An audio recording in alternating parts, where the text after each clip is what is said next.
She wants a young American. It's all right. She wants a young American. Hundreds of people here celebrating David. All would like to hug him, but he's gone.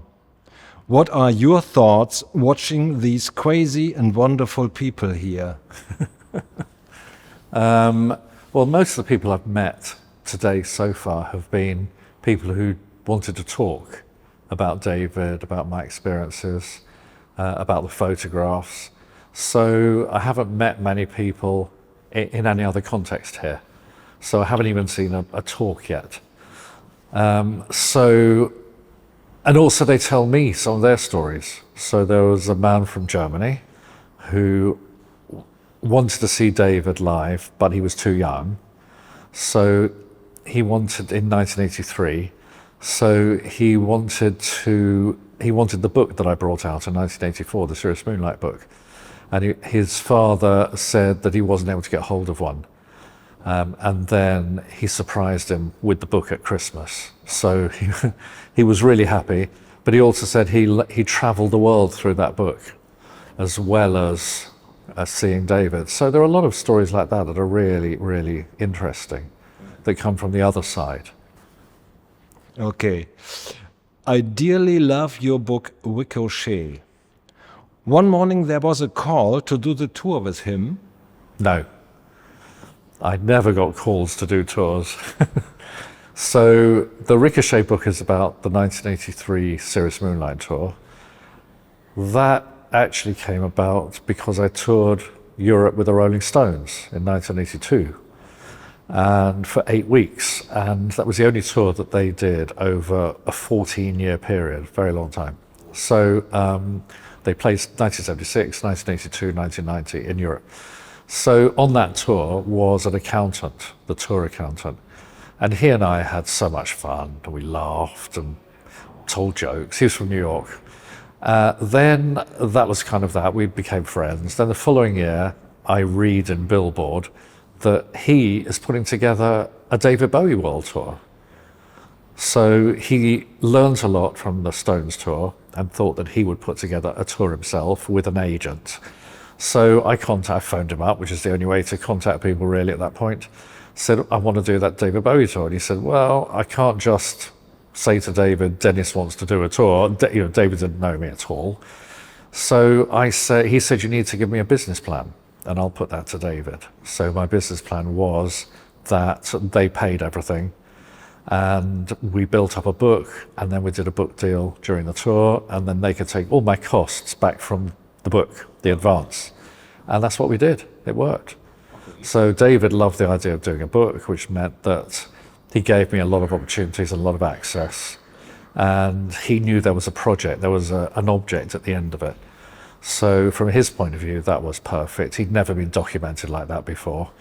From my point of view, I got to tour the world with David Bowie, who is the one person I wanted to photograph the most. Excellent. So at the end, you get paid for it. You earned money with the book. Yeah. Okay, good. Understand right.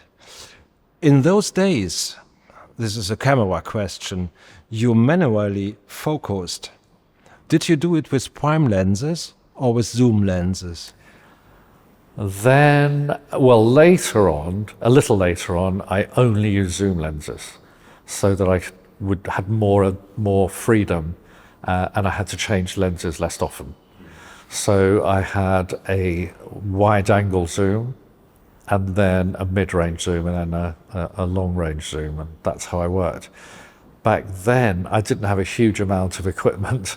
I was young, so I had prime lenses, I think, actually. And I would always use grew up using 2 cameras when I worked, because you had to have one for color, one for black and white. Whereas now, obviously, you turn the color into black and white. So, and also the film, a roll of film was only 36 images. So, and you could only carry a certain amount of film. You could only buy a certain amount of film because of the cost. So every single photograph was specifically chosen. You didn't just go bang, bang, bang, as you can with digital. And also when you do that with digital, it's costing nothing. So when I did, it was costing a lot of money, and it took a lot of time to get those films developed and back again. And I also knew that David would look through the pictures with me, and I didn't want to have thousands of pictures to go through before I showed him. He would like a variety so that it maintains his interest. So it was a very different world. And yeah, so that's the story on the lenses, yeah. In digital photography, you make the final picture on the computer. How was the process 40 years ago? So 40 years ago, I would take the pictures. Obviously, I couldn't see what I'd taken, which is a big difference. I would keep all those films for maybe a week or 10 days or even 2 weeks because there was no urgency, because there was no point. And then when we got to a major city, there would be professional laboratories. So I could take the films into those professional laboratories in my laundry bag from my hotel room, and they would process them all, which might take quite a while. I might have to look at clip tests, which was a little piece of film processed first, then go back and tell them what to do. So if that took too long and we left, then those films, the processed films, would be sent to me on tour. Then I would go through them all in my room on a day off, and throw away the ones, or put in one pile the ones I didn't like, keep the ones I did. Obviously there was no Photoshop, so if there was anything wrong with it, I couldn't use it. In 1987, when I toured with David, Photoshop was just 2 years away, but no one knew it was coming. And there weren't computers really powerful enough to take advantage properly. So then I would put those into a projector and show those to David, and then he would choose the pictures that he wanted in the book, or maybe that we would send out to the press, or that we'd keep back for later, etc., etc. So that's how that all. It was quite a long process. Okay.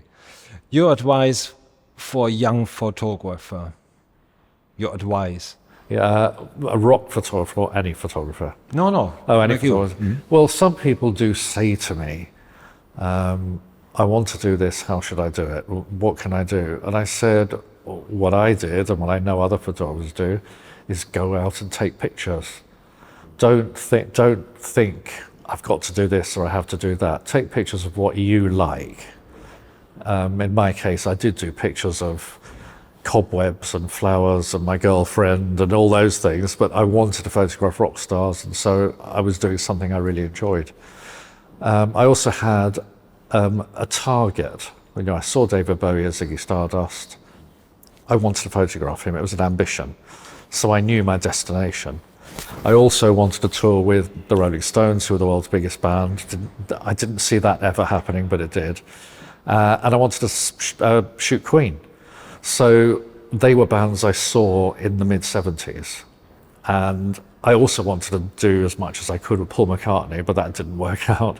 But David did. So I had my ambition and my targets, and that's what I aimed for. If you don't know, if you don't have an ambition or an end destination, it's very difficult to plan your life. You don't have to plan, but to know where you want to end up and what you want to do. I wanted to travel. I went around Europe on an Interrail ticket, also at the same time as I was seeing all these bands. So I've never got over the desire to travel. And I decided to combine that with music and photography, so go on tour. So I think if you want to be a photographer, photograph what you love. I have a friend of mine's daughter, she photographs horses. She grew up with horses and then decided she wanted to photograph them. And she goes to Argentina, Dubai, England, photographing polo. So doing what you enjoy means you'll have a good time. So partly it. Denis, thank you. Oh, pleasure. No point being bored.